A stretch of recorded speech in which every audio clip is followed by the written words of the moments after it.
Greetings, everyone. Welcome to Up Close and Personal. And you know what? I just have to make this comment. I noticed the cover art. I'm wearing the same thing. Oh, yeah. That's great. I think that's pretty cool. But anyway, we have a special guest with us tonight.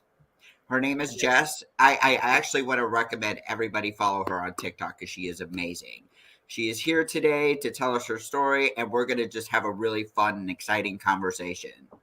So I'm just going to go ahead and just pass the floor to you, Jess, and just let the audience know who you are. All right. Well, first of all, thanks. It's an absolute honor and privilege to be here. I'm so excited. And all right, jumping right into the story, I guess. First of all, it's the crochet cats for me, guys. Like, I just don't ever not do that. Always, forever.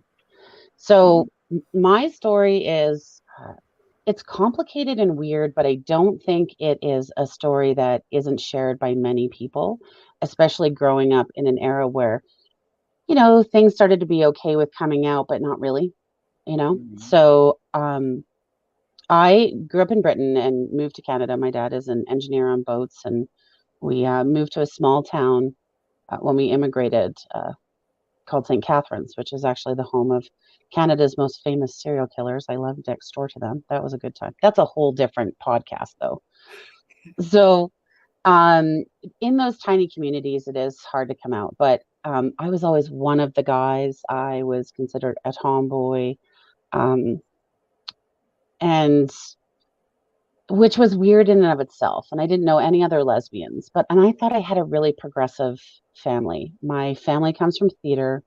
I have been a musician my whole life, and we had a lot of queer people around us. And as a kid, looking up to adults that were in the theater, everything felt very good. My mom worked with us in the theater, so I just always assumed she was progressive and open, and it didn't feel like a big deal. So I was really immersed in queer culture through the theater, growing up, and through musical theater. And I came out to friends. I was probably like 8. And if anyone's on TikTok and sees that, that pendulum trend that went around, the pictures that are on there, I had the short, spiky hair when it wasn't cool. And, like a rat tail when it super wasn't cool. And my mom just thought I was being a punk like my sister. It was a very different haircut. Most lesbians know that haircut. Mm-hmm. And I was fine with that until my mom really realized that I wasn't a tomboy. And it happened very young because, girls get to have sleepovers. And, I remember coming home covered in hickeys by a girl who was not queer. And my mom, who is very sociopathic and abusive, had a really big field day. To the point where one of my guy friends lied for me and said he gave me the hickeys because she was so mad that I was a lesbian. So he came to my aid and said, no, it was me. She just didn't want to get me in trouble with my parents. So she said it was her friend. And that girl ended up outing me to the entire school, like the whole school, the next day. And, I'm tough as nails. So I did the whole dig in, whatever. I don't care. And the way that the situation got was so abusive at home that your brain does the whole, if I just do a heteronormative relationship, it'll be okay. So I overcompensated, which I know in the lesbian community is often the case, where it's like, I'll do all the things. So everyone calls me, slut. If I'm a slut with all the boys, I'm no longer a lesbian, and I don't have to deal with that situation. By the time I was 15, I ended up pregnant, and the baby's dad was super Catholic, and we were forced to get married. And so I did. I went along with it. And of course, he was abusive. If you're an abused kid, you tend to end up in abusive relationships because it's just so normal. And, at that age, I was really trying to make being a girl with a boy okay in my head. Like it was normal. And interestingly enough, anyone that I ever dated that was a boy had really long hair. which was not difficult in the 80s because they all wore eyeliner and really long hair, which is great for me because I could close my eyes, right? And be like, yay, it's all good. It's a Right. girl. You know, and then I had a kid, so you're focusing on the kid and, you know, trying not to be queer and trying not to stand out as queer and being able to go, but no, I have a husband, which reminds me now when people go, no, I can't be homophobic because I have a cousin that's gay. I like laugh because it just reminds me of going, no, I can't be gay because see, here's my husband who looks like Eddie Vedder and definitely doesn't look like a boy, but boy, so straight. And ended up with a second kid, not by choice, and just always being broken, you know, where people thought I was depressed and I wasn't. I performed all the time. I had a really great life and I got to get a lot of stuff out on stage, which I think is what kept me sane. Um, and of course, that relationship didn't work. And I always, with the knowledge of the people that I was with, had someone on the side and would call myself bi. And but I wasn't. And you know, the girls that I went with were what we would call hardcore masks now. And it, you know, my partners always thought that if I was bi, I would bring somebody home and it would be like just like what they watched in pornography. You know, we were going to wear high heels and be there for them. So it was always complicated when they realized that wasn't the situation. My mother, who again is a sociopath, a friend of mine said, if you're not going to tell people that you're gay, I'm going to tell them for you, which she did. And she was actually a daycare worker at my son's daycare. And what she did was told my mom.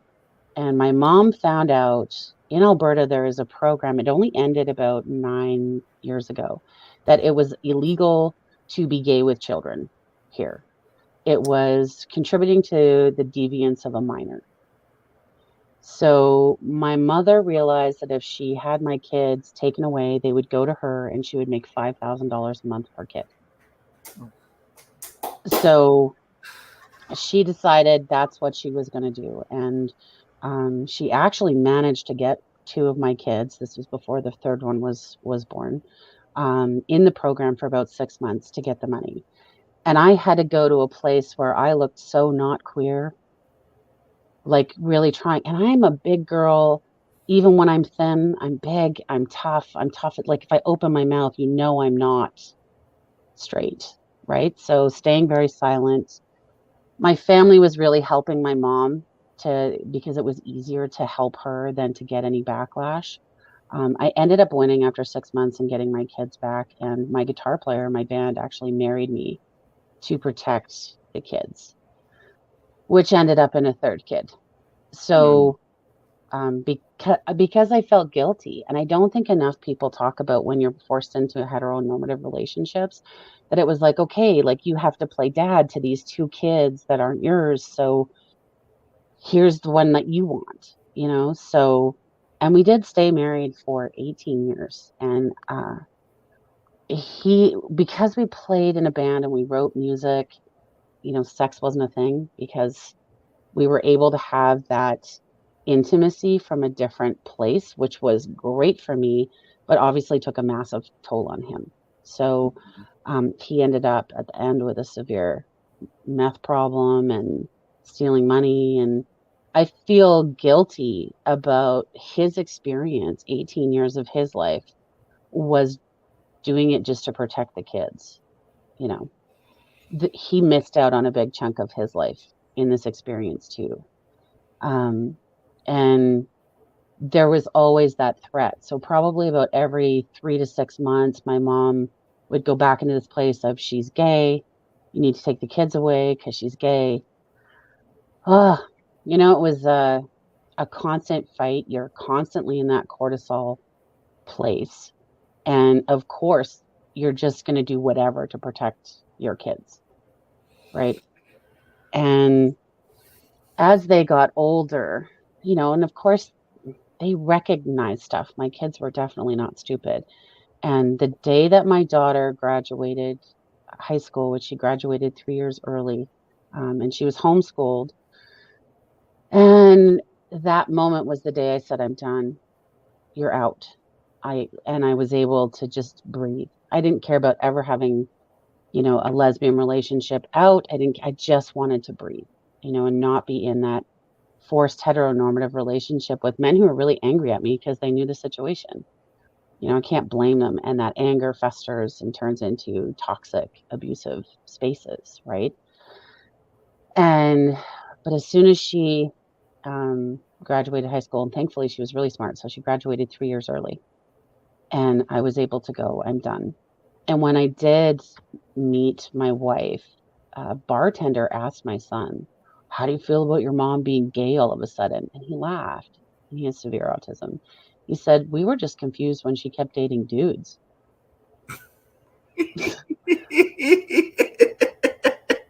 I love that. I love that. Like deadpan faced. He's like, every time she dated or married a dude, we were like, oh. So And see, kids um, pick up on that stuff. That's why people need to stop underestimating the children. They know a this stuff. thousand percent, a thousand percent. And they all knew that, the big wedding that we had was to protect them. They knew it without ever being told it. They heard things in the corridors and on the stairs. And, when you think kids are in bed, they're not in bed. And, if I look back, I think it really screwed them up to know that nobody was happy and it was for them. That's a level of trauma going, hey, my parents got married simply to make sure we didn't get put in the foster care system because of an idiotic law. That this is what this is. No, there's no studies to prove that or show that. We all know that. But they can just leave it on the books. And even though they say it's not there, I know it's still there. They can use it as an excuse. And people don't realize this. I always thought child welfare came in and took kids that were being, abused and really hurt. And I learned more about the child welfare system in Canada than I ever needed to know, and how it has nothing to do with anything but money. So if they can find any excuse, they will use it to take kids and put them in the system. And it's all about keeping the court system going. I was horrified. And I was like, I spent my whole life with my back up going, it's all about fighting people who you just can't be queer. Even people who, that's why I struggle with the word ally, and people get their back up because I don't like that word. But I looked at my mom, who was in the theater, who Christmas was full of all of my sister's gay, straight, or gay white men, and how much she loved them and how it was great. But to be a lesbian was a different story. And that was not acceptable. I mean, my sister has only just stopped calling me a dyke. And she'll go, but that was the word in the 80s. And she's not against lesbians, but she's like, but that's what we called you in the 80s. I'm like, yeah, we didn't really like it then. And, we had dykes on bikes that were trying to kind of take that word back. But for most of us, it was just a horrendous slur everywhere you went, right? So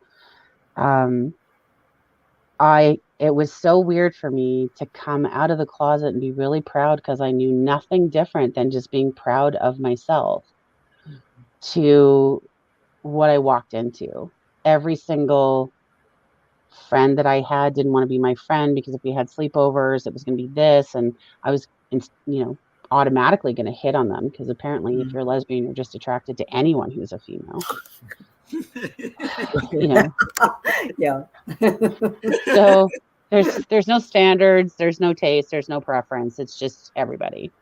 And I was very lucky, though, as an immigrant. Immigrants tend to go on the same street. My very best friend growing up was clearly gay. He didn't know until he was in his 20s, but I did, and I felt really safe. And because we were also immigrants, we got to stick together and fight sort of bullies based on the fact that we were immigrants. But everybody knew we were different. I mean, he's like, I didn't know I was gay. I'm like, dude, we were on the same gymnastics team and you always beat me.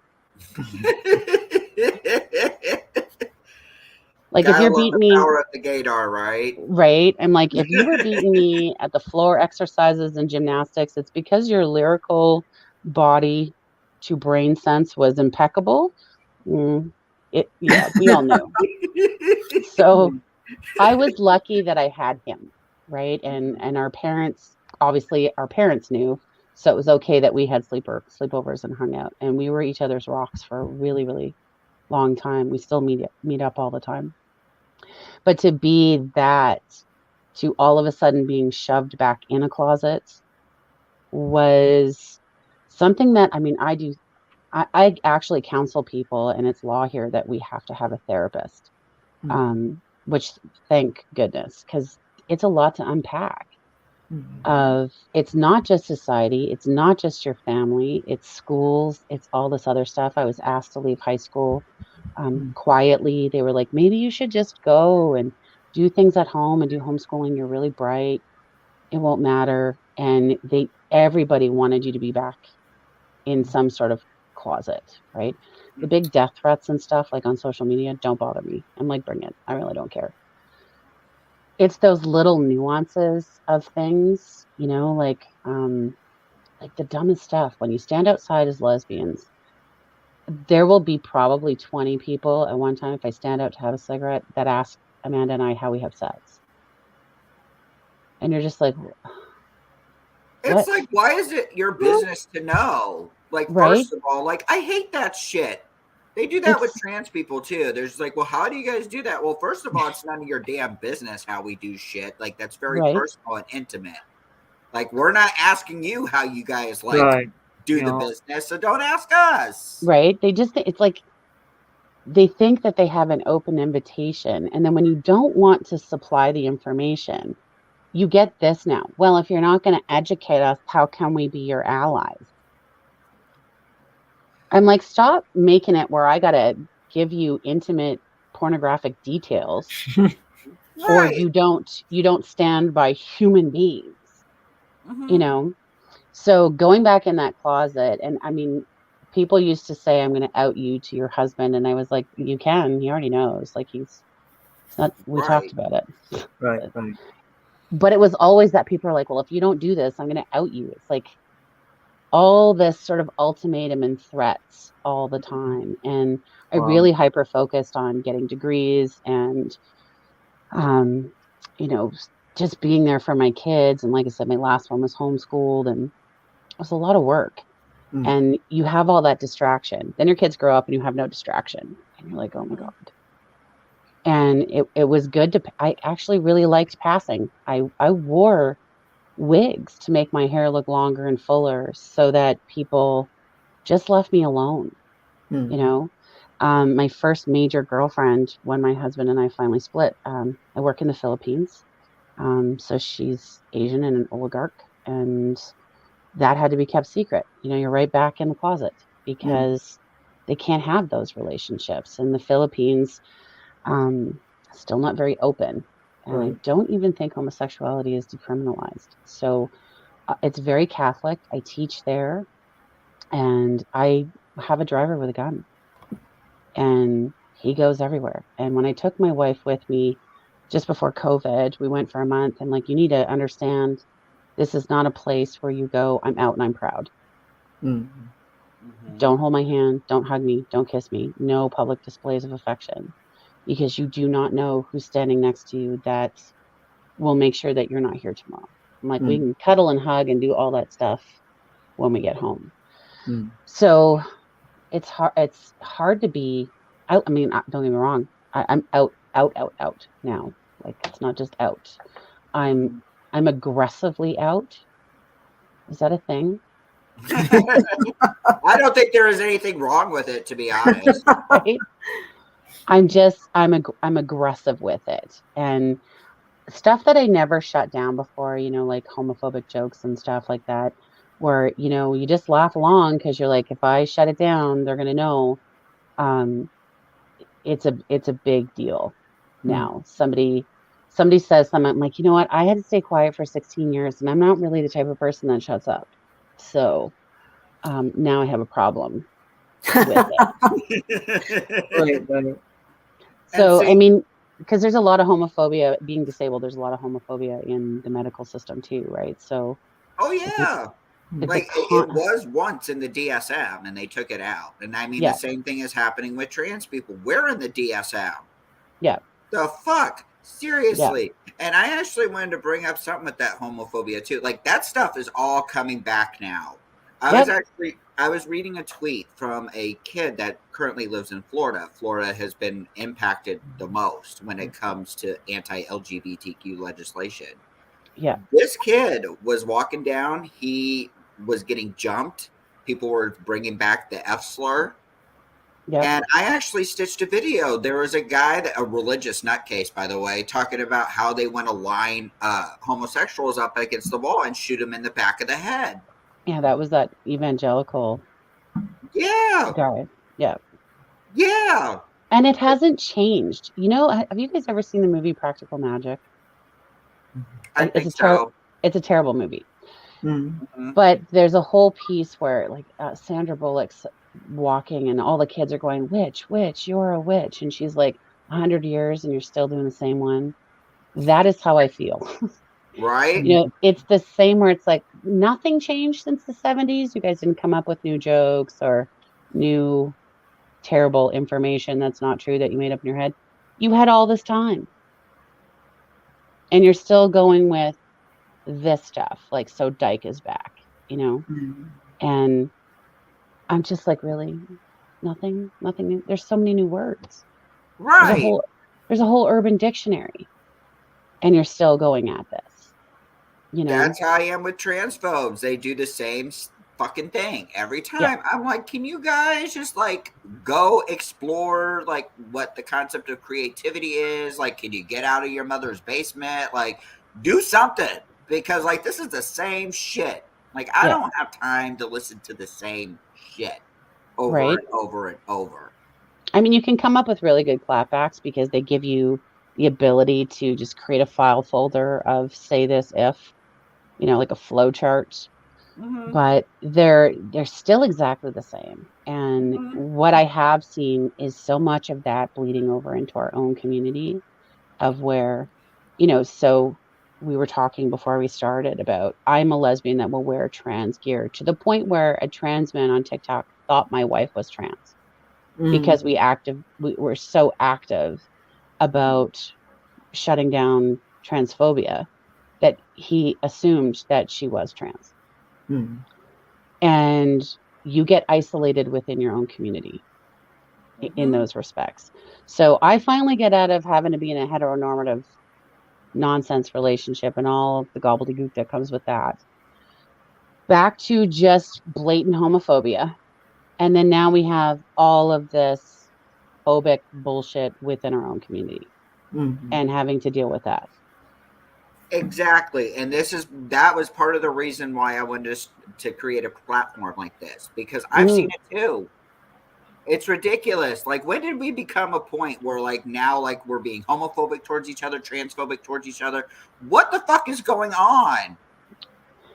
Yeah. And it's getting worse. And social media is definitely allowing this to bridge out. I do think J.K. Rowling has a lot to do with why people are buying into a lot of propaganda. Yes.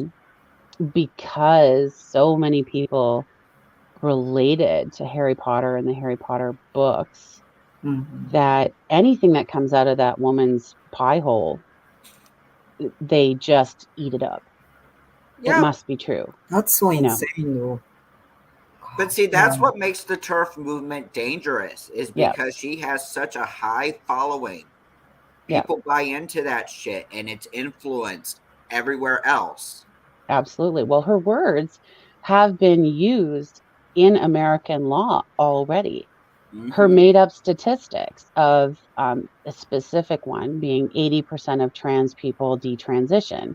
That made up stat was J.K. Rowling making that up on Twitter. And I heard it come out of the mouth of people talking in Florida when they were removing gender affirming care. They're using those statistics and they're not even statistics. And just as a correction, actually, here in the U.S., I think this was done last year, only 6% detransition. But if you break it down, only 2% out of that 6 is because they were like, okay, well, maybe this isn't me. The Yeah. rest of those statistics, it's because they didn't have access to healthcare, so they Yeah. couldn't get it. Or those, the ones that were transitioning, I apologize, they had to detransition because they lost their health care, or they had a fucking family member that was just like, we're not going to have this happen. Yeah. Or even they have cited that the biggest one being financial, of not Yes. being able to get a keeper job. How do you transition and live your best self if you can't work and Exactly. you're homeless?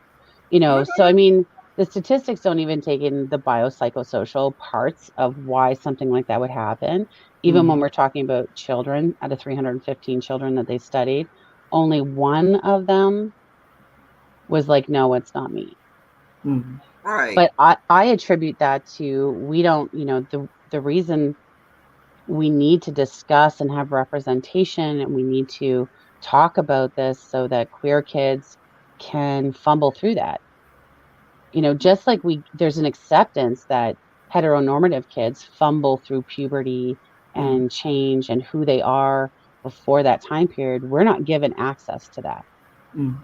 As an adult, old as dirt queer person, every day I learn a new label, and I have to like look it up and read about it because there were none.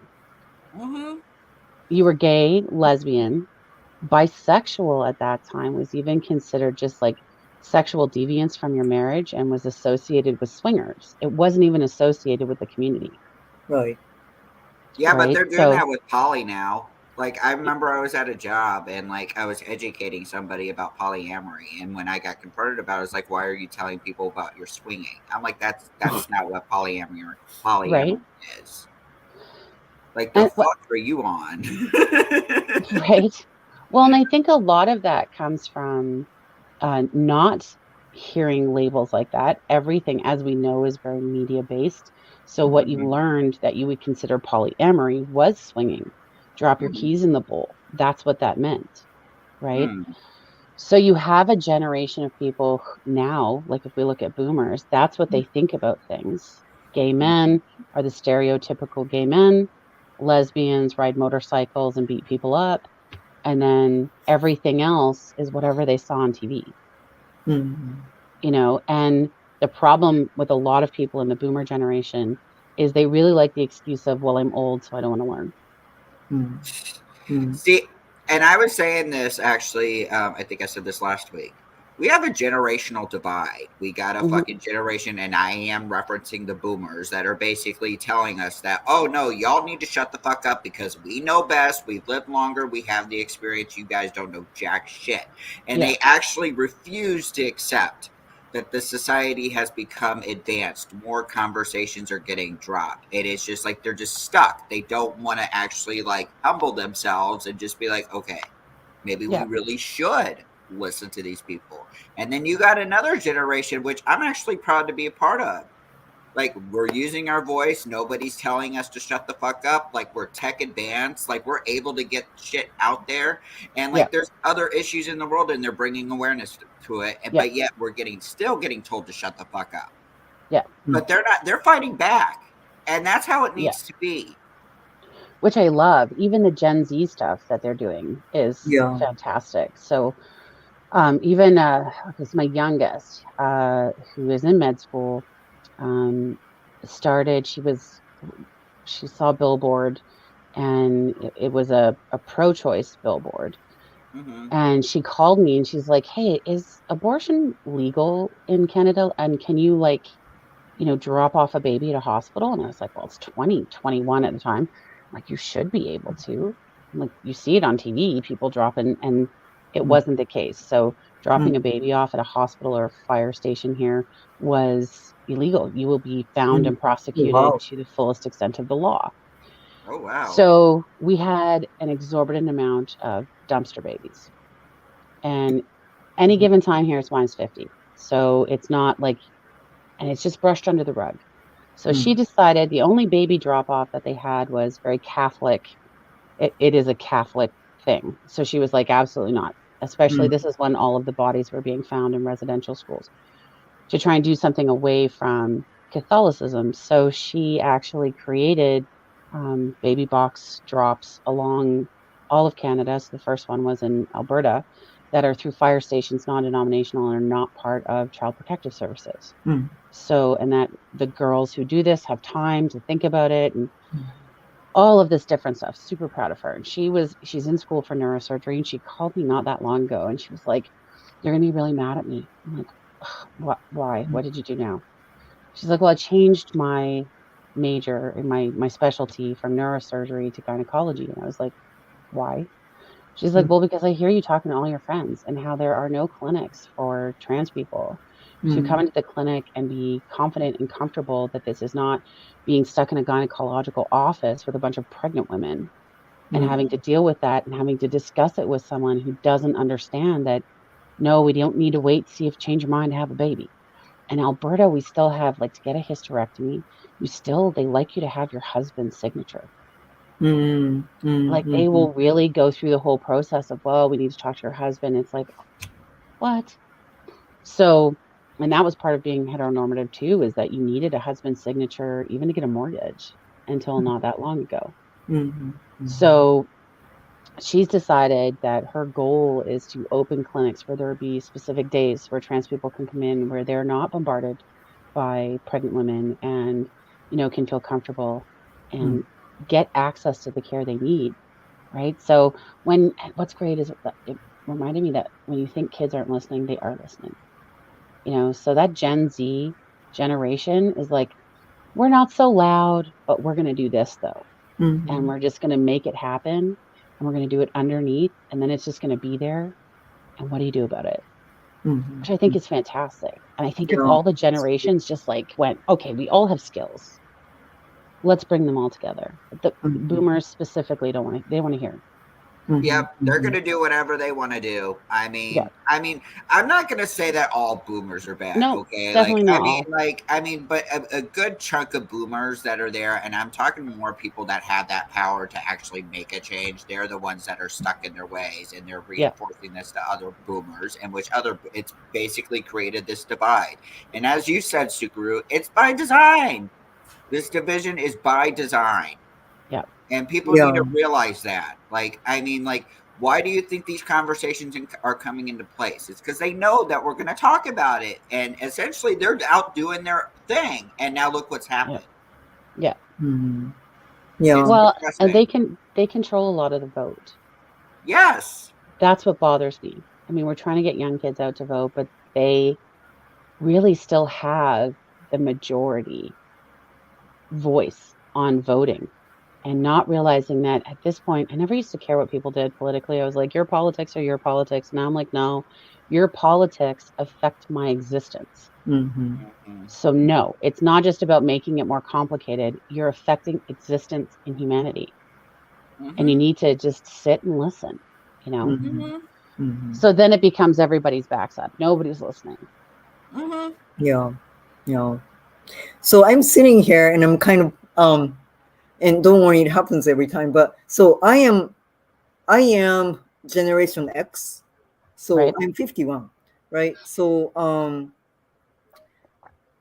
and I'm from Japan originally. So when I look at situation in Japan and both in Japan and here, like what I see is that like my generation had a lot of opportunities to change things, but we just sat there and did nothing because we were privileged. We were like, if you look at Japan, like we were kind of on the edge of, generation that who was able to live that myth that if you work harder, you can end up somewhere in life, right? Like you can make money and you can get richer,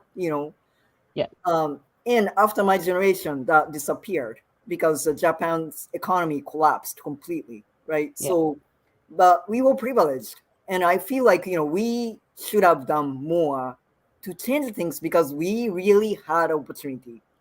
And now look what happened. It's like the world is crumbling, right? So I'm sitting here like listening to you guys. I'm like, oh shit, like, well, that's why though I'm like busting my ass off right now. Like before I die, I don't know how much time I left, but hey, I have to leave make fingerprints things better. Yes, but I think Okay.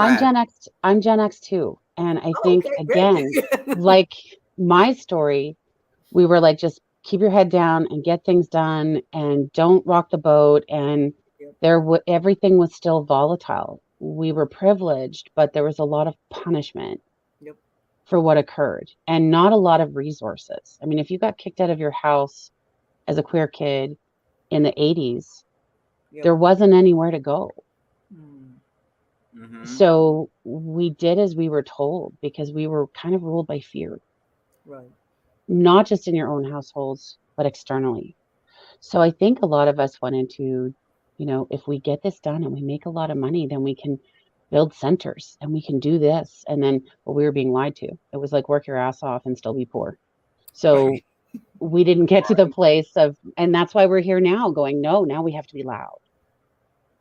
And we Sorry, should not Noah. have had to wait till this point. It should have been done a long time ago. But you know what? It's Absolutely. all good. It's all good for me. But I'm glad there are platforms now where we can have discussions and, Yeah. not just, I mean, if a boomer sees this and they are paying attention, they are listening, to just like drop your shoulders and take a breath and go, this is just about humans, y'all. Yeah. Especially Gen X women and boomer women to go, we were fighting for bank accounts, the ability to have a bank account, and we won. Why are we all sitting around still doing nothing? Right. But I want to say, though, I think things are starting to change a little bit because I agree. here Roe v. Wade got overturned. So, I mean, there are a lot of people getting really pissed off, and people are starting to see like they've been getting taken advantage of. Yeah. We need more of people getting pissed and putting pressure on these people because honestly, the more we just sit back and relax, they're going to sit back and relax and they're going to be like, Yeah. see, I don't have to do a damn thing for any of you. Yeah. That's What why happened? we need to pressure people. Yeah. What happened here in Canada with the convoy is the people who started that convoy were inherently racist, white supremacists. And what's interesting is they all filmed themselves. They all scream mainstream media, but it was them filming themselves, and their CB radio conversations were broadcasted. And the amount of LGBTQ and trans hate that came out of that was insane. And now there's a bunch of people who have mushed in I hate mandates with, oh, right, also we hate trans people. Oh, right, also we hate the gays again. And bringing in that American Christo-fascism that Canada really only had sprinkles of, now it's loud. Wow. Very, very loud, which is weird for Canada because Canada's progressive in its laws, but the people grumble about it, right? So the premier of the province that I'm in, Jason Kenney, was actually an American politician that had a dual passport, and he was actually part of the laws making sure that gay men could not be with their partners while they died. Oh, God. And he still smiles about it. That was his first big thing into politics, was ensuring that law was there and making it impossible if someone died to be able to leave their house to that partner, or kids or dogs or whatever. And he's ruling this province and fueling these convoyers with their LGBTQ hate and hearing it all the time. Wow. And just like Trump gave America this ability to just say what you want to say out loud just because it's in your head, that bled over here. Oh, God. See, sorry about exporting that. Oh, God. Yeah. I was about to say though, like that's part of the problem though. Like nobody that's what I said about Trump. You shouldn't underestimate him. Mm-hmm. He is stupid. Like, don't get me wrong. He is fucking stupid, but Yep. he's also a narcissist. Absolutely. And he also So, has Dunning-Kruger, so he doesn't know that he's stupid. That's the part of the problem with Dunning-Kruger. You're not smart enough to know that you don't know. Right. Which is frustrating. That power of influence. Like, it's just like, oh my God. So now, like, okay, so now it's just the full mask off now. Yeah. It's like, okay, well, thank you for letting me know that you're a piece of crap, or thank you for letting me know that you're a homophobic piece of crap. Okay, like, bye. I mean, that's the only pro, honestly, that I see from that, because now I know who my enemies are. Now I know who I need to not trust. But at the same breath, it's very fucking scary because, as an update, 27 trans lives have been lost. 2 of them recently were killed by the police. Yeah. Because they had a mental health breakdown. We had a man killed. He had a stick, and he was a refugee, severe PTSD. He was holding a stick, so they just shot him to death. They just riddled him full of bullets. And again, this is Canada. Like, we don't have the same stuff that goes on in America. So when it happens here, it's quite shocking. And everybody here, the police were wearing the thin blue line stickers that came out during Black Lives Matter. And they've been told by the government to take them off, that they're racist and they're homophobic, take them off. They're refusing to take them off. The Alberta government's like, no, let them leave it on. And I finally said to everyone, let them leave it on, guys, because you know which cops not to turn your back to. Yes. Stop telling them to take it off, because I can peg, if there's 3 cops standing around me, which ones to back up from. You know, there's already a mistrust with the cops and the LGBTQIA plus. I mean, going back to Stonewall times and the cafeteria riots, where do you think, like, why we were doing that? Because cops were attacking us. Absolutely. Well, even the sip-in, which was prior to the riots, even prior to Stonewall, people in our community don't realize that it was against the law to serve a queer person alcohol. Like, where did that come from? You know, I'm so glad when I see young kids on social media and they get to come out and their parents are hugging them. I'm a little bit jealous, not gonna lie. You know, they get all these hugs and parties and whatever. But I also think they're missing the stories, because we don't talk about the stories of why you have the ability to do that. You know, and that we won't be here forever. Those stories are going to get lost if we don't talk about them. So many kids are not aware of the pink triangle. And when all these laws started coming back out in the States, that's the first thing that went through my head, is we're going back to the pink triangle. Nobody knows the stories. So these kids, not that you want to like go, well, guys, this is why you have some rights. I want them to be inspired to go, this can go back to this way at any given moment. You know, Roe versus Wade being overturned is a warning to us of what's coming. And we have to stand together. And you have somebody, I look at people and going, you're letting a straight white woman tell you how to behave and react in our own community. Why is that? No matter where you fall on the alphabet, why are you going, oh, look, a straight white woman is telling us what's happening? See, the thing is, though, like, the thing that really pisses me off about, like, all this stuff that's going on is, like, why are hetero people trying to play competition with us? Like, in a sense. It's just like, why do you want to experience oppression? Like, I want to have your privilege.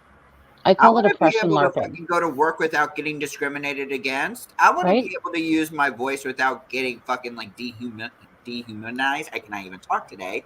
But, I want to be able to have that privilege. Like, you have that privilege. Like, I was even looking on Amazon, like, shortly, the day after Pride Month, and I did that on purpose. But day after Pride Month, I was looking up for decorations for my room, like, trying to get pride flags. First flag that pulled up was a hetero pride flag. And I'm like, first of all, the fuck? Because it was black and white. It looked like it's screamed prison.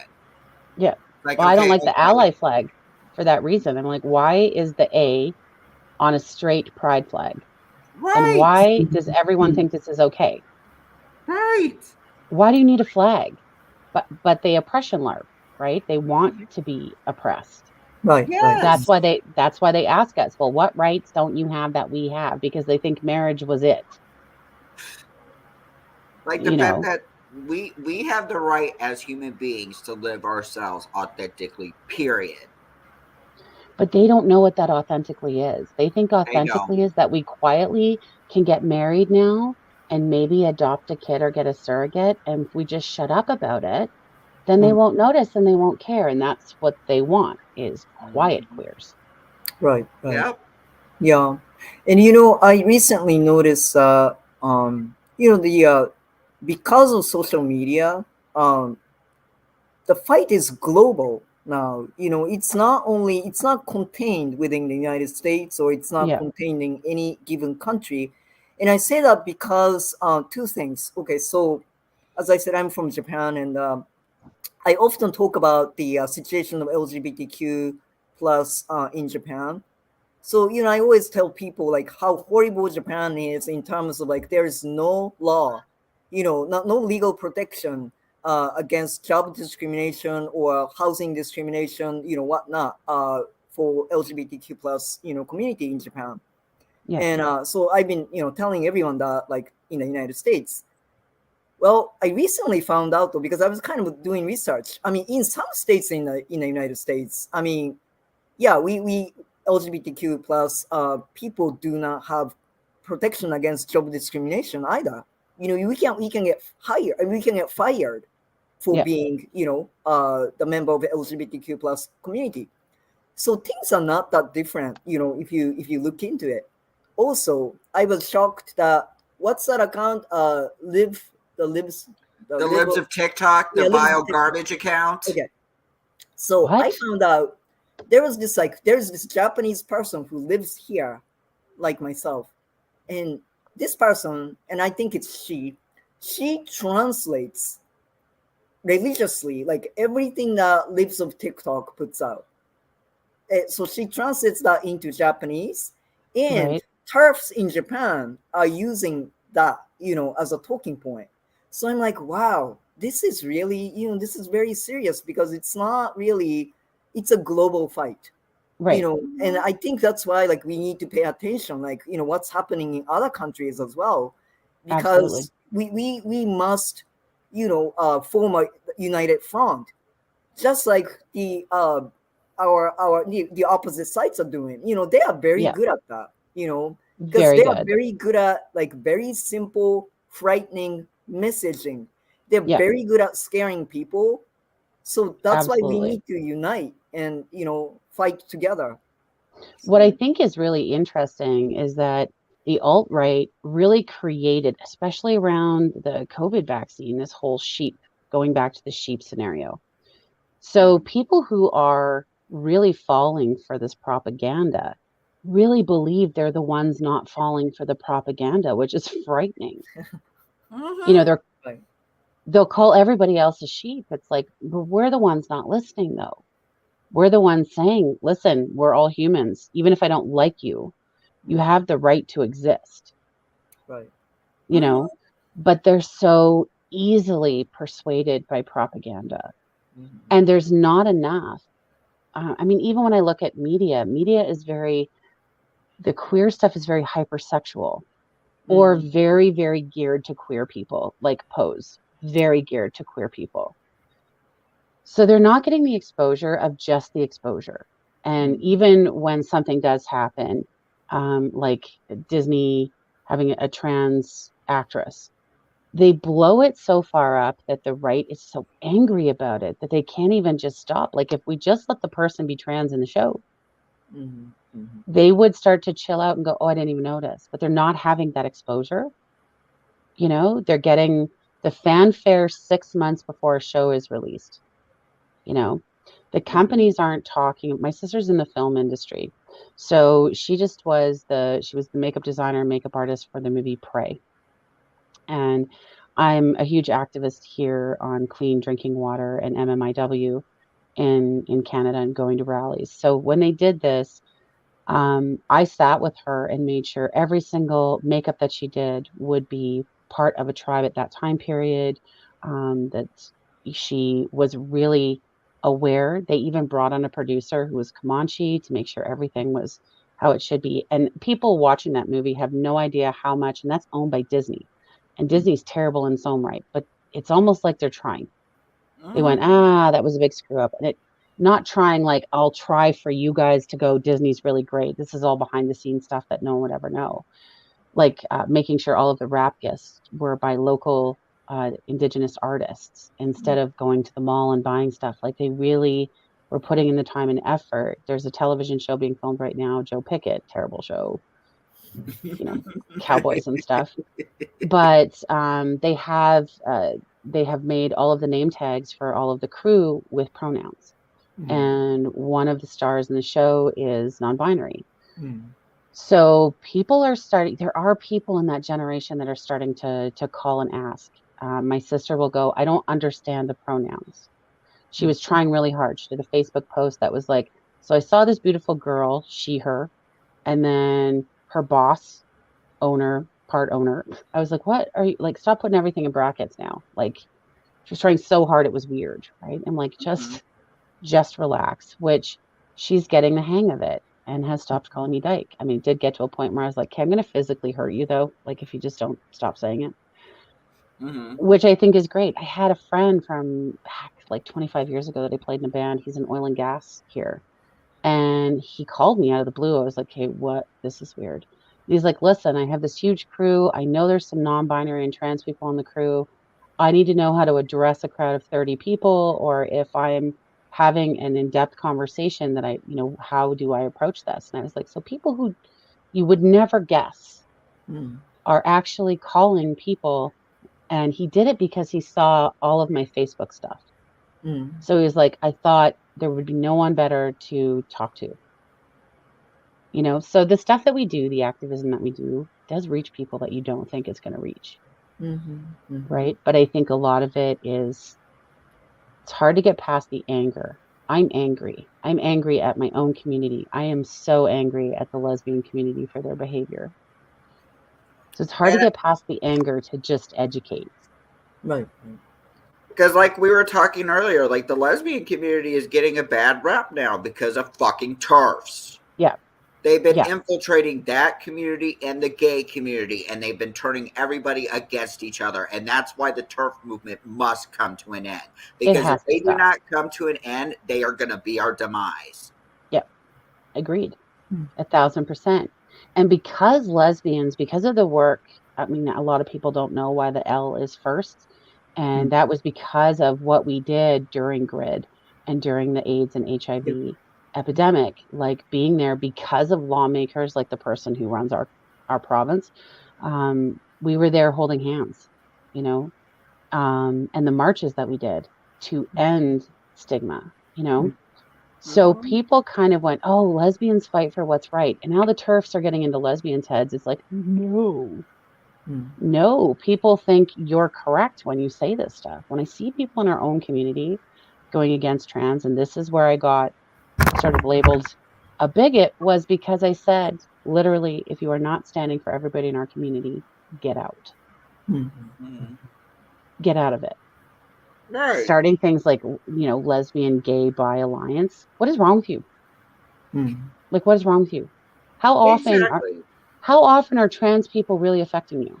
Like, let's be honest. Probably nothing. Right? Yeah. Okay. So I'm a little bit, I'm putting you in the spot, sort of. Do it. Yeah. Okay. So, disclosure, I was lesbian before I came out as non-binary trans. So I was lesbian for from age 29 to 40 something. So yeah, long time. Yeah. But why do you think, I mean, of course not everyone, but some lesbians hate trans people so much? I mean, what are they afraid of? They're not. I'll tell you why. And I'll say for, my opinion only, but I'll put 100% stamp on it.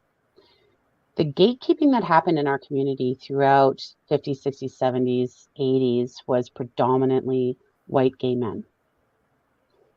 We weren't allowed in bars. We had to form our own sort of community outside, finding, sort of lesbian bars, things like that. And gay men gate kept trans people too, but there was just more of us, right? So, I mean, even dykes on bikes, if you didn't have a bike, you couldn't be part of that community. Like you had to be a motorcycle rider. So, I mean, there wasn't a lot left over. And I think that there's almost this time where lesbians are like, well, we can we can do it now, which is bizarre to me. It's like, why would you want to do what was done to you?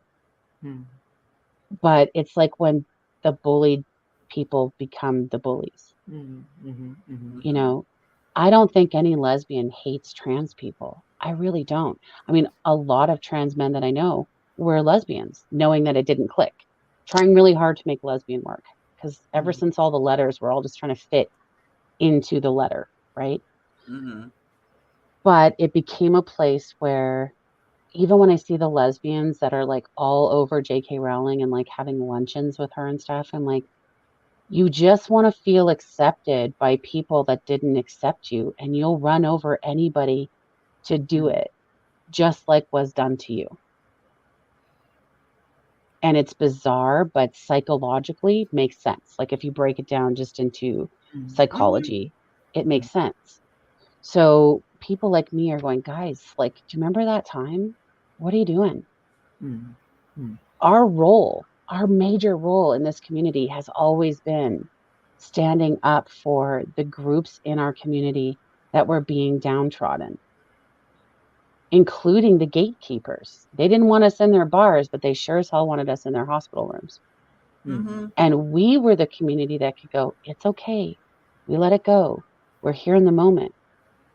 And there's been this switch of like, we're done supporting everybody else. Where's our support? And it's like, you know, if we all banded together and linked arms, we wouldn't be in these situations. Exactly. I also think we got really complacent. As soon as the marriage laws started changing, we were like, great, it's all done. We'll just go be us. And we were not paying attention. And people like me that were still being vocal got, why are you still so angry though? But you have the ability to get married now. And I'm like, I don't know if you know this, but that wasn't the biggest problem. Right. Right. That's what I'm saying. Equality is what we all want. Just equality. And I mean, me and Sukaru have talked about this too. Like, we shouldn't have to fucking be kissing people's asses to fit in. No. Like, that's the thing that bothers me too. And I actually agree with you, Jess, because that's been my theory too. Is the fact that they just want to fit in, that they're willing to just roll everybody over. I don't really truly think that they're afraid of trans people. I just think like this whole fear has just been hyped from people like J.K. Rowling as well as these other fucking right wingers. Yeah. That's really all it is at the end of the day. Well, and I think a lot of people, in order for you to explain, we just want equality. And again, they always go to, well, you have your parades, you have a whole month, and you can get married.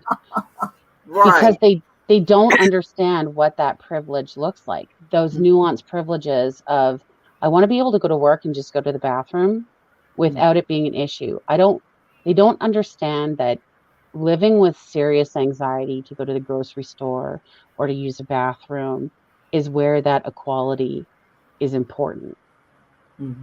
And in order for people to recognize that there's no equality there, they have to be in touch with their own privilege. And a lot of old queers, talking about me, don't like to acknowledge that privilege, especially lesbians. They still are. We are super oppressed, and we never got acknowledged the way we should have been acknowledged, which is valid. But this is not the way to do it. And you're not looking at, hey, we can do things. I mean, we always had the privilege because men always liked lesbians to an extent because of pornography. Right? So in their heads, it's okay because two women together just gets them off. And I mean, I'm not going to judge pornography, okay? But I mean, I'm not judging it. Yeah, but like for me though, personally, like I get it. It's like that with trans people too, because there's more trans people in that engage in pornography. And like it's not my place to judge, but still, like the wording that they use to describe it, like it just reinforces like a whole bunch of unnecessary bullshit. Yeah. And that becomes fodder. I mean, we all know the loudest people who hate the LGBTQ community tend to have fetishes around us or be us. Yeah. 100. That's what I said. They all have serious projection issues. Yeah. It's bad. Like, Yeah. So in order for them to stop, they have to look at privilege. They have to look at, whether they're closeted, whether they have I'm not going to be able to say whether they have fetishes surrounding particular things, so that they can deal with their own shit and stop putting it on us and making us fight for laws that we shouldn't. I mean, no one should be fighting for rights. Right. Yeah. right. Yep. Somebody had to put that law in place that we have to fight against, right? Which makes absolutely no sense to me. Mm-hmm. And we don't want to sit and accept, even in the LGBTQ community, our own things that we do that contribute to hatred. We just want to go, no, don't do it. But here, I'll come over here and do it. When I see lesbians all over TikTok and they think it's cute, going, there was a whole fad where the song from, I can't remember the name, but it's like that you better hope and pray that you make it safe back to your own world. And they were doing that like for straight women ending up on lesbian TikTok. I'm like, what are you doing? The Like, hell? I'm like, that's creepy old man stuff. What are you doing? And this was an entire fad. If you're on lesbian TikTok, there's a lot of lesbians who it's the big joke about bringing straight people over. And it's like, this is why they think lesbians are just straight people and we're just, screwing around. I don't know what it is, but I'm like, I don't understand why you are creating a fetish and creating a problem. Now, if I was a straight woman and I saw that, I would be a little bit concerned. Right. Yeah. Of like, why do I want to hang out with a lesbian if this is their behavior, which is very sexually assaulty, I gotta say. Yeah. Yep. It creeps me out. And it's like, why are we doing this as a community? Why don't we all doing like sit downs and going, guys, like seriously, this is really important. And instead I see fighting, like asexuals making videos and they're fighting. It's like, we have to come together, find a common ground and save who's under the bus. Trans people are under the bus. Period. I don't put a pin in it. We can discuss what that is. We can discuss biphobia. We can do all this, but can we focus for a minute and save our trans friends? Because when we do that and everybody is safe, then we can have these conversations. Yeah. But when one group of us is not safe, why are we talking about this stupidity or making videos about being lesbians getting straight women? But like, there's another community, like me and Sikaru talked about it last week. We were talking about the intersex community. Like, if you think, I got really humbled when I actually learned about the intersex community.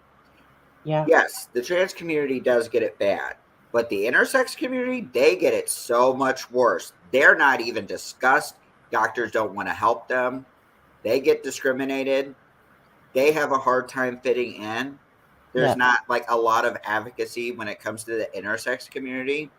There's a lot of sexual assault that happens in the intersex community too, from our community. Yeah. That nobody's talking about. Lesbians sexually assaulting intersex people, gay men sexually assaulting intersex people. And it's like at epidemic proportions and nobody is discussing it or talking about it. And you're talking about, they're already traumatized from birth when almost all of them have been given the wrong gender. Yeah. Because their parents just decided. I have a friend that found a note in a tin after their mother passed, telling them that they were intersex. And meanwhile, they'd spent their entire adult life and their youth as well, so confused about being in the wrong body because they were literally given the wrong body physically at birth. And parents not talking about it. And, I've always found that people who are very tumultuous in their own heads are the ones that are very open to being sexually assaulted because one, they're looking for someone to trust and look after them, and two, we put targets on our back, where people who are predators see us coming a mile away. And I wanted to bring that. Oh, sorry. No, go ahead. I'll shut up. ADHD. I was going to say, no, like, I wanted to bring an important point because you mentioned something about, like, hey, we all just need to just sit back, relax. We can have the discussions later type of thing. we all got to remember, we all just went through a really bad pandemic. Okay. Yep. COVID really has rotten a lot of our brains. Most of us are, I don't want to say we're all mentally unwell, but needless to say, most of us really need to like engage in self-care practices, Yep. take a break, take a few minutes away from social media. Yep. Then once you feel completely like, okay, I can talk and I can think rationally, let's all sit down and have a conversation. Let's just universally agree that our rights are in jeopardy right now. And Yep. it's not just with the trans community, it's going to affect all of us again. Absolutely. So, like, let's just all sit back. We can have a discussion about transphobia. We can have a discussion about homophobia later, or we can discuss gender norms, what the fuck ever. We could do that later. Yep. But right now, let's focus on getting our voices heard and demanding our right to live as human beings and not really just engage in this stupid shit. That's all because you are spending too much time on stupid things like social media. Like, I'm all good for social media, but the thing is, it's a challenge for us in social media. Like I had mentioned earlier, I duetted this video and I reported a homophobic comment, and TikTok did absolutely nothing about it. Yeah. Well, they don't care if there's actual death threats right there. Yeah, they don't care. I had a video taken down for saying white male. Are you serious? That is, oh my God. That was the only thing that was in it, was me saying white male. So we all know that we're censored. You know, the BIPOC community is censored. We are censored. And then the conversations that we do try to do create divisiveness. If we look at, like, again, Queer Out, right? Pride Out. As soon as that started, the video that came out, I said, that's MMIW. Everybody take down their videos. My friends didn't listen to me. They were putting up videos. I'm like, oh, this is going to be bad. I'm like, give it 10 minutes. It's going to be bad, which it was. And it was like, if you're having conversations with the queer community that are led predominantly by gay men, you're not getting enough of the voices in, especially from the BIPOC community, to come in and go, hey, there's a lot of intersectionality here that we really have to be careful with, right? And then that creates more divisiveness. And it's almost like every little letter wants to be their own group and be responsible for their own group. I don't care about this group. And it drives me nuts. You know, especially with lesbians, because we do have the power to change a lot of things. We have in the past, and we have always been the caretakers of the community. And we're trying so hard to stand next to gay men and gain that power. Like, if we, you know, kind of like when you see white guys or, you know, BIPOC people like Clarence Thomas in politics, they really truly believe that if they stand close enough to the white guy, they have that same power, right? And then they overcompensate, just like at the beginning of my story. I won't have sex with one guy. I'll do all of them and see what happens. Like, then nobody can say that I'm whatever. Right. They overcompensate. And then we have all these little sects of groups instead of being like, why are we LGBTQ plus? LGBTQIA plus 2S. Why are we this? But then we're all breaking off into sections and hating each other. How do we get anything done? Yeah, I think, okay, maybe I'm just deviating from the conversation a little bit, but kind of like going back, you know, maybe like a minute or two ago. As great as internet is, because, you know, social media really gave us individual to, you know, put our messages out. However, I think the internet is like that, you know, what's ironic about the internet is it kind of narrows our views, because it's so easy to just listen to people that you like or that you agree with. So, you know, it creates a tendency to kind of gives us the illusion that, you know, we have the ability to listen to the world, but when in fact you are kind of like a narrowing your world, you know, because you follow what you like, right? I mean, by definition. So so that's why I'm kind of, you know, I guess sort of going back to what Noah was saying. So, you know, we like the internet, you know, I mean, I like my internet, I like my social media to some extent, but it's so important to go back to the real world, you know, go back out there and meet people, listen to each other. And, you know, I think that's what we lacked severely during the COVID. because we Yeah. couldn't go out there. And Yeah. all we had, the window to the world was the internet, Yeah. So, Mhm. Well, and I think even from an activism perspective, I have often said, especially with TikTok because of the algorithm, you can have 16,000 followers and you're a trans activist on the internet on TikTok, but you're not going out into the real world. And that algorithm is set to be that the people who see you are people who already agree with you. But your brain's telling you you're educating people, but it's an algorithm meant to be an echo chamber. Mhm. If all of your hashtags are trans rights and trans lives matter, it's only going to be the people who believe that and Mhm. already agree with that see your content. Mm. At some point, nobody wants to put hashtag conservative or hashtag Republican because we know Right. that they're going to come to our page and they're going to mass report and they're going to do all this stuff and we're going to lose our platforms. But we're not really educating when we're educating the educated, Mhm. and that COVID, I think, created a lot of fear of going out as well, like going out and, standing on the side of the road and picketing and being part of marches. And, when the Don't Say Gay bill sort of came out and there was this wonderful kid on TikTok that organized, walkouts and stuff. It was great to see kids going out and doing that. And I saw so many of my adult friends going, yay, that's awesome. I'm like, right. We have protests, right? Right. Like they do exist and we can go. And if there isn't one, you can start one right. and you can go out and you can protest, but there's a fear. And, Yeah. and that anxiety got even worse during COVID because it becomes easy to do internet stuff and not go. And why wouldn't it be fearful? I go out and I'm wearing all trans stuff and I'm wearing all political shirts. There are comments and there are a lot of guys that want to hit me. Mhm. And that reality. So you kind of have to be prepared for that. I don't know anyone Yeah. who would want to. I'm just a glutton for punishment. And see, the thing is, I think this has been going on for years that we've just been basically just used to not saying anything, and people are afraid to use their voice. Yeah. As well. So you got that factor that's into place. But I just actually personally just want to tell people, I know this world is very scary right now, but I encourage you to not let that consume you. You need to go out there and use your voice and be proud of who you are. Remember your roots. Yeah. And that's the thing that's actually, I think, why I really wanted to start this network too. We need to remember our roots, where we came from. Yeah. And as the old queers, we have to keep telling the stories.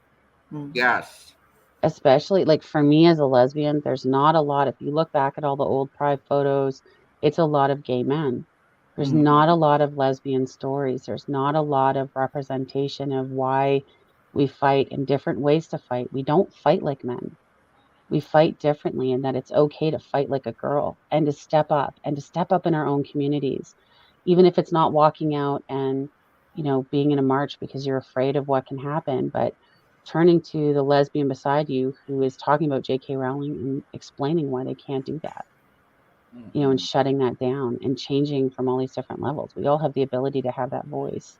It doesn't have to be where you're putting your life in danger either. And it's not a competition either when it comes No. to this either, because I've noticed this. Like it gets reinforced here in America all the time, especially during Pride Month. I was mentioning this earlier. There was a commentator who I don't really listen to anymore, but he pretty much was like promoting transphobic information. He was saying that basically like trans people really just need to shut the fuck up, and we need to focus on the gays. We need to focus on Why? men. And But what's why happening with gay though? men again? Like, what's happening with gay men again?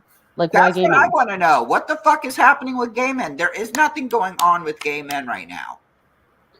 I They're call that sad. inner entitlement syndrome, and it needs to fucking Yeah, go away and die because I they're hate it. they're sad. The attention's not on them right now. Yes. Why are we No, getting butthurt over this? Like, Yeah. excuse my pun, but like, why are we getting butthurt over this? Well, right? what's ironic though, what he may be right about is that if he lets trans rights go down in a toilet, well, the gay community will be next.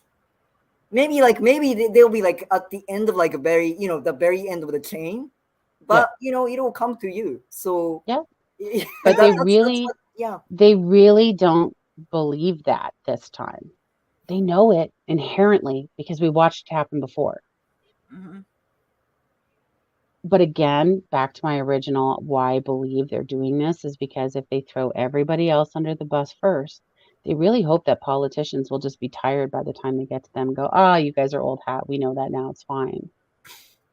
And it's not the way that it works, but I have noticed, and I'm definitely not anti-gay. I love all my gay men, but there is an inherent need to be, they're the loud kid that needs the attention, and Right.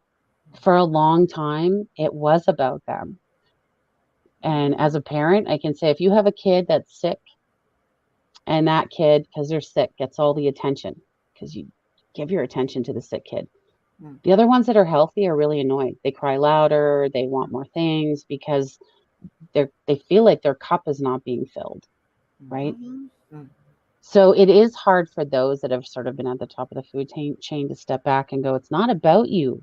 And it shouldn't have been always about you anyways, but it's definitely not about you right now. Exactly. So I see the conversations where it's talking about drag, where they'll start a whole big conversation about drag and how trans people shouldn't be in drag and how women shouldn't be in drag and blah, blah, blah.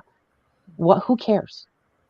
Like, why do we care? Can we care about that 20 years from now when we're all okay and we can exist safely? Can we care about drag? Like, that's a conversation to be annoyed about when you're watching RuPaul and have a conversation with your 6 friends while you're watching it. It's not an issue. Stop oppression LARPing. Right. And it's frustrating. I think, again, that lesbians want to be in the spotlight and they're willing to throw whoever under the bus to get that attention. And I almost feel that same way with gay men too. I mean, I know quite a few gay men that they very much stand in solidarity, and I almost feel bad for them. I feel bad for both of those letters, the L and the G, because I mean, like I said before, the lesbians are getting painted out as this really hateful group when they're not. Yeah. And then you have the gay men too, that you got some that are, again, like doing that attention seeking, but some are just like, no, we really need to stand in solidarity and we need to humble ourselves. Like, that shit's ridiculous. It is.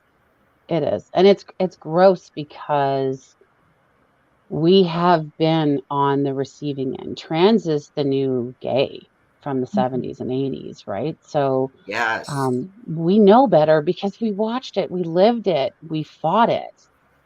And all I can see is that psychology of like, if we push it on them, we don't have to do it again. It's not us this time, which I don't understand. I'm so disappointed a lot of times in the lesbian community that will deflect what the real issues are. And a lot of people have big platforms. You have platforms. Use it to educate. Right. And I mean, I get a bad rap. Everyone now thinks lesbians are all, into J.K. Rowling and hate trans people. So now it's like, guys, all you did was create an extra thing that we have to argue and fight about. Right. Which takes away from all of us going, stop it. Stop persecuting us because you're Christo-fascist. Stop persecuting us because you don't understand how propaganda works. Instead, it's, oh, look, they're fighting because J.K. Rowling said so. Blows my mind. She was pretty quiet about the whole thing when Roe v. Wade got overturned, though. I was kind of wondering, like, why aren't you saying anything?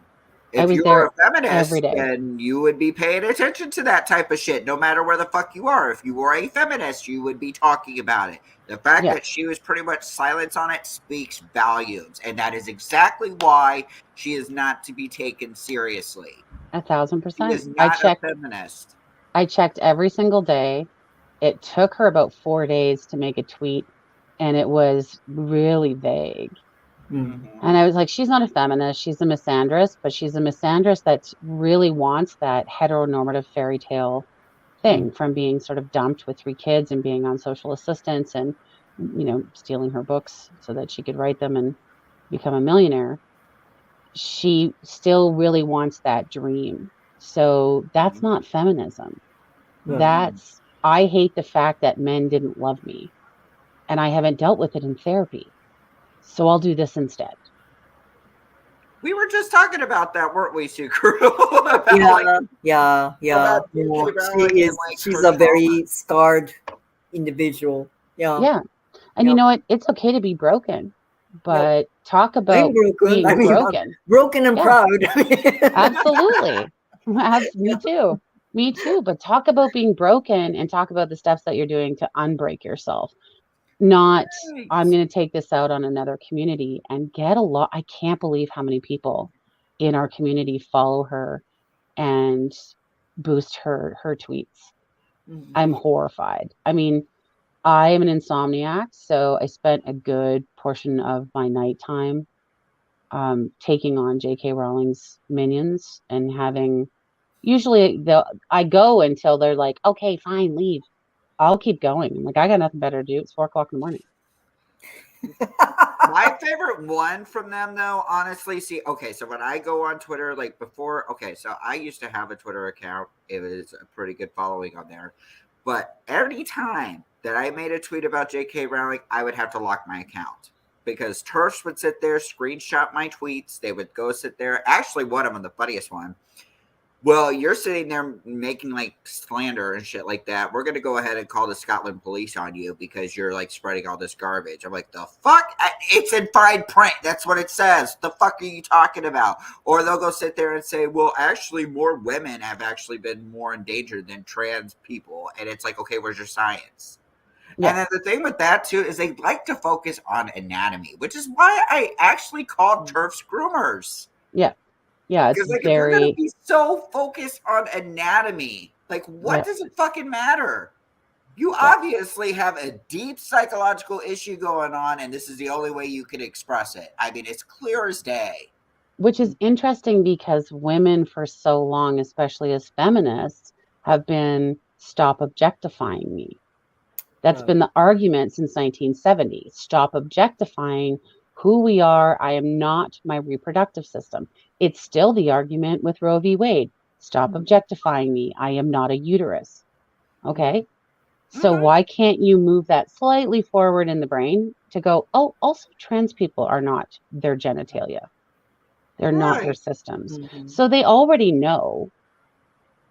They know all this. They just don't care to extend it. And that's what makes me angry. It's not that when people are like, we have to educate them. They're not dumb. I'm a feminist. I'm a radical feminist. I'd be put in that box and I'm not an idiot. It doesn't take that much to extend what you already know about yourself and what you're fighting for and extend it to other groups that are going through the same thing. Women and trans people have the most connection to go, we fight a lot of the same fights. Thank you. But it's almost like this selfish need to be like, no, it's only our fight though. It's like, no, it's not. We're all being objectified. It's all about our systems and our genitalia. It's all about not being just existing safely and being able to go get a bank or go get a mortgage. And men, even gay men, don't have those same issues. Exactly. And we should all be fighting together. You know, going, oh no, we know how this is. I'm like, but they don't require education. They know this already. It's almost like you have to go, psh, psh, hello. Yeah. No, you're 100% correct. I mean, so right before Marjorie Taylor Greene's bill came out, anti-trans bill, I had a conversation with my friend, and I started asking the same question to everyone because I kind of wondered. Okay, so the conversation was, about three things, kind of three usual talking points: trans women going to women's bathroom, trans women, playing in women's sports, and the surgeries on trans kids, right? So, but about bathrooms, I got curious, because of the things that pointed out to me, because women feel afraid, about the risks, or women feeling afraid about, being violated, being raped in bathrooms, right? So I was asking Do questions. they though? Do we really? Well, no, but wait, I was asking, my cis friends, right? So Right. one of my friends pointed out, well, she said, I don't actually care, who goes to women's bathrooms, but I do care about, being subjected to danger and risks in everyday life. Yeah. And I felt, yeah, that's the thing that we have to be talking about. It is true in this society that women are actually, not in a safe society. This Exactly. society is dangerous to women. Yeah. And that's what we, should be talking about, right? It's not about Absolutely. trans people doing things to women, Yeah. because it's not happening. But Right. yes, the society is not a safe place for women. And that's what we have to be collectively tackling. Yeah. So it's really sad for me that, sad to me that we are so divided, that, it's like, divided we are not as strong, right? Yeah. So we should be, gathering our forces and tackling this issue, fundamental issue, together. So Absolutely. And I think if we start to bring it back to, like you're saying, a safety issue and reminding women, it's not just about being equal, it's about we have to fix the safety first. And we all, women and trans people, have that in common ground. right. Absolutely. I had a trans woman friend who was like, yeah, but you don't understand. When I walk outside, my life is at risk. And I'm like, yeah, I do understand. That's where we have the similarity, Mhm. where women are walking with keys between their fingers and we have an expectation of something bad happening, Yeah. right? Yeah. I'm not worried about going in to take a pee if a trans person's in there. I'm worried about a million other things. Mhm. Trans doesn't register. So when I see or hear women going, well, I'm really afraid of bathrooms. No, you're not. No, you're not. And the fact that you only talk about women's bathrooms, you don't care about your kid being in the bathroom with men? Mhm. Mhm. Mhm. Why is that not an issue? Why are we not talking about men's bathrooms? I'm like, it's not about the bathrooms because you'd be talking about men's bathrooms. You're only Right. talking about women's bathrooms. You Mhm. send your 7-year-old kid in to go to a man's bathroom all by himself where there's a trough and he's exposed. Right. Why aren't we talking about all toilets should be single toilets so that we are safe as women, we are safe with our children in a bathroom? Even for men who feel unsafe, that there's a safety behind that locked door. I look at bathrooms when I'm upset about bathrooms. I walk in because there's always someone who's not disabled using the disabled stall, or Mhm. they put, because it's the Mhm. larger stall, they put the changing table in there. Right. So someone who's disabled that requires those bars like I do has to wait for you cooing at your baby. Oh, did you poo poo? Did you poo poo though? Yeah, of course they poo pooed. That's why you're in there. Get out. Some of us need the bars. Right. It's never entering my head. Oh, there could be a trans person in here. I'm more worried about cis men who are stalking people, and it's usually children, it's not women, out of bathrooms. Mhm. And Yeah. that's not a trans issue. I never let my children go into a public bathroom by themselves ever. Right. Yeah. You know, Yeah, see, N- that it, happened to my kid. So, like, I typically don't like using the bathrooms in public, but hey, if you gotta go, you gotta go. You can't really do yeah, anything about it. I yeah, Mhm. was thinking my kid. So, my kid is actually trans non-binary. She uses she/they pronouns. She went to a woman's bathroom, and literally, I had an encounter with a fucking TERF. And she pretty much said, "You need to get your kid out of the bathroom because this kid is going to rape us." Okay, wait, what? First of all, my kid is 14. First of all, like, what the right, fuck kind of delusional shit you're spewing out? yeah, And like, what's wrong? Like, because okay, this is the thing with the bathroom argument that I really am just trying to like get an understanding about. Why are we even having this debate? Like, because when it comes to the transgender community, all we do is go in there and take a pee, take a right, crap, wash our hands, do what we need to do. That's all we do. That is it. yeah, Yep. That is Mhm. it. yeah, There is nothing else. Why are we having this conversation?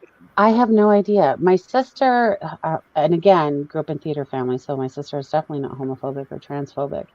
Um, Often tells a story about how she was in her local pub and she was in the bathroom. My sister has anxiety through the roof, like she's scared of the wind, and she heard a man's voice in the bathroom and panicked. Mm. And it was a trans woman Mm. who had not, obviously hadn't been able to transition till much later in life. Voice was very much a man's voice if you can't see the context, Mm. right? Right. And she panicked. And I was like, okay, but what are the odds that a man was in the bathroom at your bar? Mhm. Like, what were the odds? Mm. I'm like, and your husband was right outside. What are the odds that you were actually in danger Mm. in this pub, right? Mhm. And I come from the concept that if you are so scared that that's going to happen in your local pub because you listen to too much conservative news, don't go out. You know, like how you tell disabled people just to stay home, just don't go anywhere because you're immunocompromised. Mm. Be that. Don't go anywhere because you're transphobic or you're scared of everything. Stay home. Right. Or You're like never going to find, there's going to be no trans people in your home bathroom. So, That is true. Yeah. like for real, Mm. like come on, it's insane. Like I'm trying to remember what his username on TikTok is, but like he stitched this conservative lady because she was talking about, oh, we're really at a point where we have all gender bathrooms and blah blah blah, and he pretty much he made it very funny though. By the way, he is like, you really have like assigned bathrooms at your house? Like, god damn, Yeah. that's yeah. I crazy remember that thing. bullshit. I But mean, like at the end, he said he was like, "Well, I will go ahead and take a page out of your aisle. That if you don't like being in a liberal state where they have all gender bathrooms, then you can fucking move. yeah, Simple as that. exactly. Fucking move. If Exactly. you don't like it, like if you don't want to be in your house, go fucking move where they actually share that garbage logic." Yeah, absolutely. I mean, I have, due to a childhood of a lot of sexual assaults and rape, I would struggle with straight men in a bathroom Mm-hmm. because of my own fears. Mm. That would be a struggle for me. I would prefer that we have bathrooms where we lock doors because I do think, not because it's not a trans issue, it's not a queer issue, Mm. it's a cis male issue Mm-hmm. predominantly. And I don't want to be put in that situation just to go to the bathroom. I'd rather be able to lock a door. Mm. Right. It's not that difficult. I don't want to, I mean, I'm the type of person that I don't like bathrooms with all the stalls. I'm one of those people that has to wait till everybody leaves so that I can go. So I'd rather Mm. those be abolished and not exist. And it's easy to do. When I was growing up in England, if you went into a dressing room to try on a dress, it was an open area and everybody was trying on dresses. Mm. So Mm. you were all just standing. There was no change rooms. Mm. And I remember being horrified at 3 and 4, Mm. not wanting to put myself in that situation. And it was all, and people would go, well, it's all women. I don't really care. Mm. Mm. I really don't want to be naked in front of anyone. Thank you. Right. And so they abolished those in the late 80s, maybe early 90s. So it's not hard to do. Right. Right. And we just forget the progressions that have occurred. And you mentioned this perfectly well too, Suker. Like that whole thing with overturn of Roe v. Wade. It's like all that shit is pretty much shit waste now. Like all that hard work that we Mm. all fought for is going back down. And it's just Yeah. going to continue to go back down. Yeah. Yeah. Well, and That's why I said it's depressing. when I explained to my daughter that in Toronto we had to march and it was called Take Back the Night, and that march was about having streetlights on campus parking lots so we Mm. stopped going missing. Oh Hmm. God. Yeah. She. I'm like, you kids have no idea that there were no lights in a parking lot Mm. where we walked to cars in the dark, and it was a scary time, and we had to name it Take Back the Night. Why are we fighting to walk at nighttime?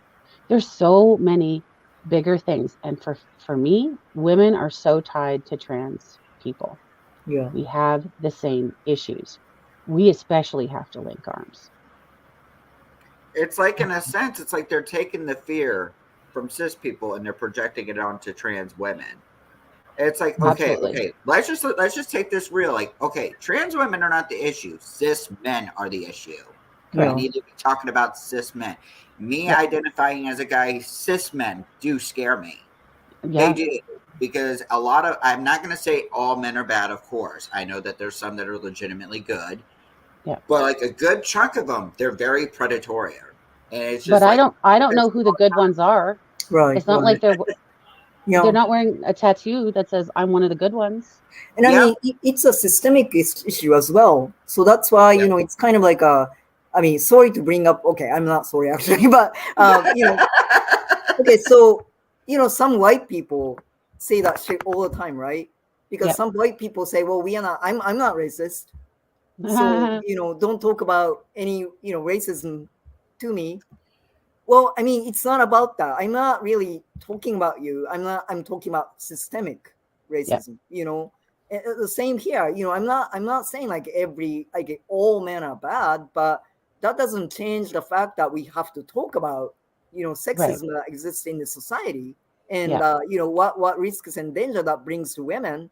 We can't stop talking about that, just Yeah. because like there is one good man, such as you, so yeah. Mhm. Yeah. And I think a lot of people, even in our community, and a lot of just like white people do, have to get over the fragility of their ego around being told that white people are inherently racist, even if you're, trying to be anti-racist.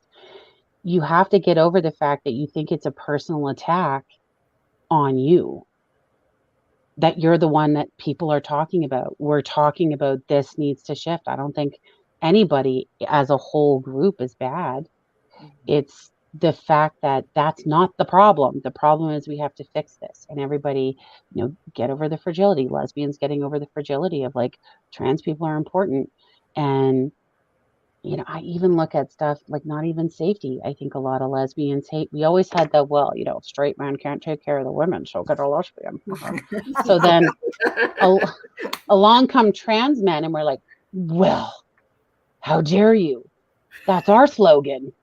That's what we had, because trans men are like, well, we're better than men because we know where the bits are. And it's like, no, that's a lesbian thing. And it's just letting go of the fragility. Like for me as a radical feminist, and I've said to my other radical feminist friends, why would you not want every single trans person behind you? We all share inherent same issues. Why would I not want a trans man who knows both sides, or a trans woman who knows both sides? I'm like, it's like having the best spy. What's your problem? Yes. Like, it's intel, bitches. Come on. Right. But it's so fragile. Mm-hmm. Like, it's all ego. And I often say, and I have a lot of content on TikTok about, we're fighting the same beast. We take down, white supremacy. We dismantle a lot of the things underneath that, or at least crack the foundations intensely, Mm-hmm. and then we start rebuilding and getting out of oligarch, straight white men who are making the rules because they're afraid. They're afraid of people. It really seems like just being joyful and living their best lives. If we're really living our best selves, whether you're straight or whether you're queer, you have a different voice, and they can't just go, well, that's an angry woman, or that's an angry black woman, or this is an angry trans person, because we're not angry anymore. And then we don't spend all of our time fighting and running on those same wheels and rat races, which really just feeds the 1% more income, you know? Mm-hmm. So breaking that down, trying to tell people to just like stop being so fragile, like, and I'm glad there are more autistic people or spectrum people on the spectrum discussing, because we don't have the same emotions around stuff, Mm-hmm. where that fragility is just it's not the same. Where we're like, oh, I don't understand why you're so mad, you know. Right. And I think weirdly, I really do think the spectrum community they're the community that can really do more change than we give them credit for, Mm-hmm. because they just look at humanity as humanity. I don't care if you're trans, I don't care if you're white, I don't care if you're whatever, I don't care. Everybody it just needs to be this, right? And Mm-hmm. taking a lot of that intense fragility and emotion out of it, and allowing ourselves just to go, I don't even have to, I always tell people, I don't have to like what your sexuality is. I don't have to, Mm-hmm. but it's still everybody being human beings. I mean, I don't care about anybody's sexuality really, but when people are adamant about it, it's like, why is it, when you ask them, why is it bothering you though? Right. Like, why Right. really? And when somebody goes, well, I'm worried about the bathroom. Were you worried about your wife in the bathroom prior? Because trans people have always existed. So were you worried 8 months ago? Were you worried when people say to me, I don't think they should be in sports? I'm like, were you worried about misogyny in sports prior? Were you worried about women who had PCOS and their testosterone levels were too high to play in their own sports? Were you worried about it? Right. Yeah. Thank you for mentioning that because, see, before I transitioned, I had PCOS. Mm-hmm. I was producing a lot more testosterone. I mean, realistically, I looked more, if you want to go by gender norms, that is, I looked a little bit more masculine. Yeah. The fuck?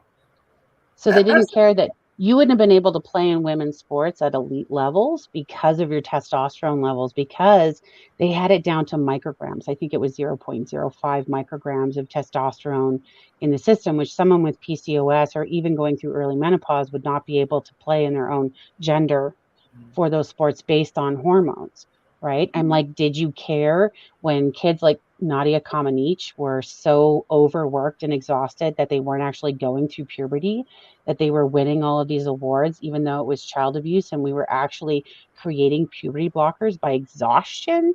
Did you care, or did you cheer when she got a perfect 10? You mm-hmm. didn't care. You only care because you're being told to be irate. Exactly. I know we're getting close to near the end of Up Close and Personal, but I just want to say we really appreciate you coming on. You speak a lot of fire. That's why I had to stay silent because I'm like, Yay! okay, I'm gonna humble myself for a moment because, like, I personally have experienced crap from the lesbian community, and Mm-hmm. hearing an actual ally, in a sense, I use that term very loosely, by the way. Yeah. But like having an authentic ally and actually taking the time and actually listening to us, and that's important. And I encourage more people to do it. Humble us, and let's humble other people, because honestly, that's what we need in this society. We all need to be culturally humbled. We all need to go practice self-care, and we need to go out there and use our voice. Yeah. Agreed. Let's go out in the street and kick ass. Show them we mean business. 1,000%. And I encourage anyone who is a feminist or a lesbian to knock it off and recognize that it is important that we link arms, and that I would like every trans person that's in a mall or near a bathroom to find the nearest lesbian and know that that lesbian's going to take them in that bathroom and guard them with their life. And that's how it should be. It should be, our community as lesbians should be the safeguarded, the ones that are the protectors. Mm-hmm. I know it sounds like a gender role, but at the end of the day, we really are protectors. We really are mama bears. And, we have the same beast to fight. And I anything that I can do or say that helps dismantle the nonsense that's going on, I will. I apologize for the ADHD autism talking over all the time, but I'm so glad and I'm so honored to have had an opportunity to share my verbal diarrhea with all of you. It's totally good. It's totally good. It's So been an honor. Yeah, I enjoyed it. It's like it was great because I just kind of sat back and listened. I mean, I didn't have to do Perfect. anything. That was awesome. Well, I'm so glad that you guys are doing this. I think it's amazing what you're doing. I'm so glad that you're creating these platforms, and um, it these are the conversations that need to be had, right? We got to clean up our own community, clean up our own letters, and get back to where we should be, so that we can exactly. get the job done and make sure that we're all at some point, even if it ends up not being our generation, but making sure the generations below can live without fear and in a cohesive existence and fight what really needs to be fought. Amen. Amen to that. So with that being said, not only are we on YouTube, but we are also on Amazon, Apple, Spotify, and Anchor, and Google. Please continue to like, share, and subscribe. Let's spread this. Let's make this boom. And I just want to remind everyone is welcome on this network. Well, except, of course, the transphobes and homophobes. Y'all are not welcome. But everybody else is welcome. Perfect. Alrighty, let me go ahead. You want me to go ahead and do this, Sukaru? Yeah, you can do it. Okay, I'll do it.